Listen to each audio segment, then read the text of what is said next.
à tous, hello everybody, le rendez-vous annuel du récap et cette année du but 4 2024, déjà la 4e année.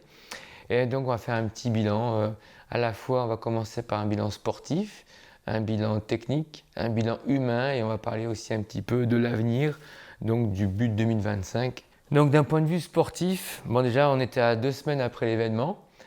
Tout est rangé, tout n'est pas encore terminé et clos, mais vous avez pu vous apercevoir que c'est un gros événement de plus en plus gros, de plus en plus nombreux, de plus en plus qualitatif. Et donc on va commencer par la partie sportive. Sportivement, on a battu beaucoup de records, même si ce n'est pas notre but. Quand j'ai créé l'événement, le but, c'est pas d'avoir le record en tout. Mais malgré tout ça, déjà l'année dernière, on avait battu le nombre de participants sur une même épreuve et sur un événement au total. Et là, cette année, on a carrément explosé dans toute l'histoire de l'ultra-triathlon, puisqu'on avait sur l'ultra-triathlon juste, nous avions 92 inscriptions.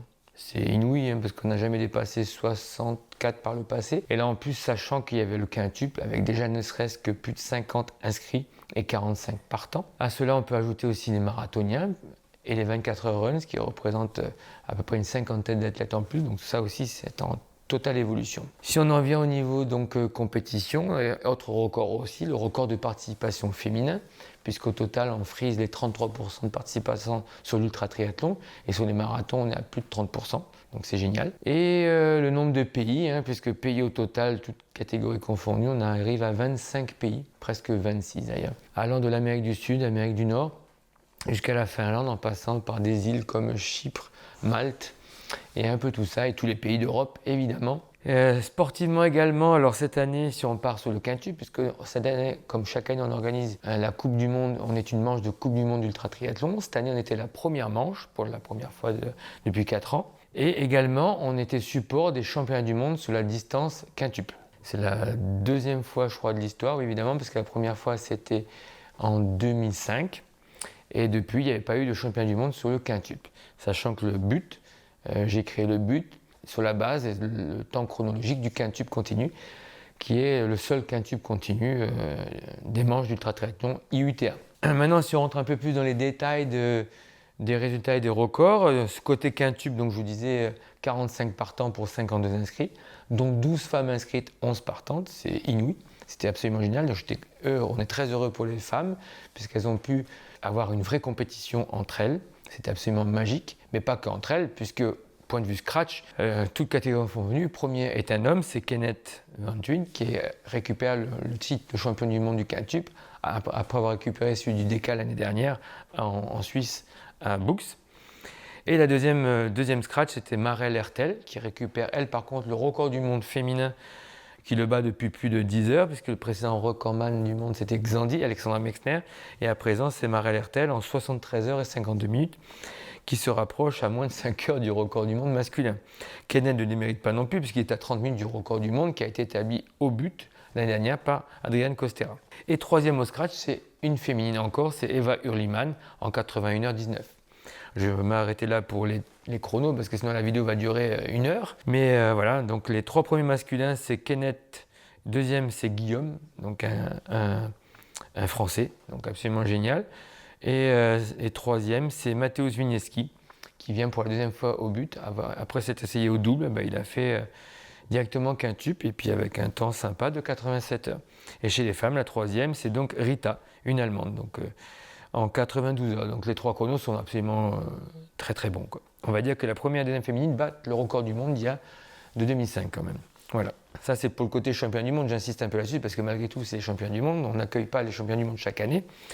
Donc vous avez pu voir qu'il y avait beaucoup d'efforts qui étaient faits de ce côté-là, avec un maillot de cyclisme conçu par nous-mêmes, par mes soins, tout conçu d'empiècement des tissus. J'ai pas eu l'occasion de le dire à la cérémonie, mais c'est un produit 100% alsacien, fabriqué en Alsace, et on a tout conçu de toutes pièces. J'ai choisi les tissus, le patron, on a tout créé de toutes pièces. Donc vous avez un produit qui est vraiment original et précis et unique. Il y a quand même aussi, il faut dire, il y a 9 abandons sur les 45 du championnat du monde.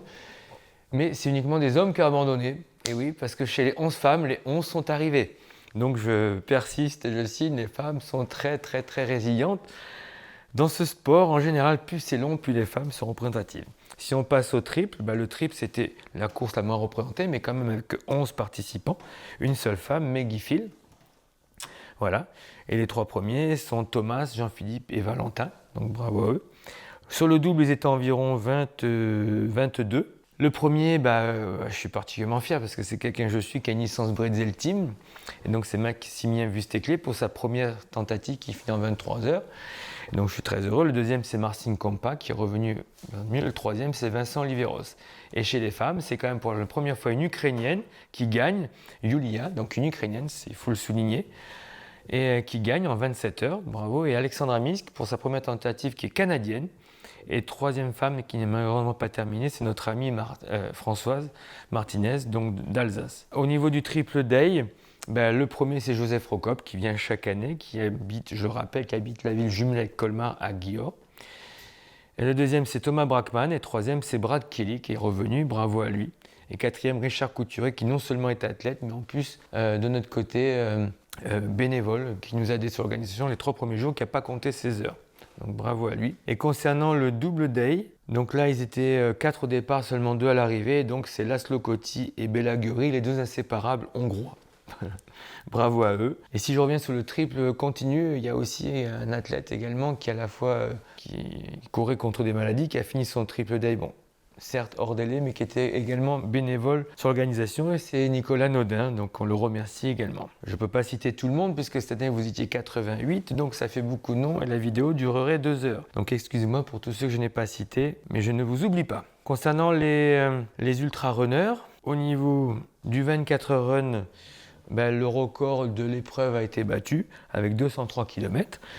Bravo à lui, c'est Yann Stéphane, suivi de Thomas Joubert, et de Vincent Emmanuel. Bravo à eux. Et chez les femmes, première femme, Lina Vizzari, qui a fait son premier double ultra-triathlon l'année dernière, qui est une athlète de Colmar, que j'ai vu débuter d'ailleurs. Deuxième féminine, c'est Laurence Wilm, donc dans le même club d'ailleurs, donc de Colmar.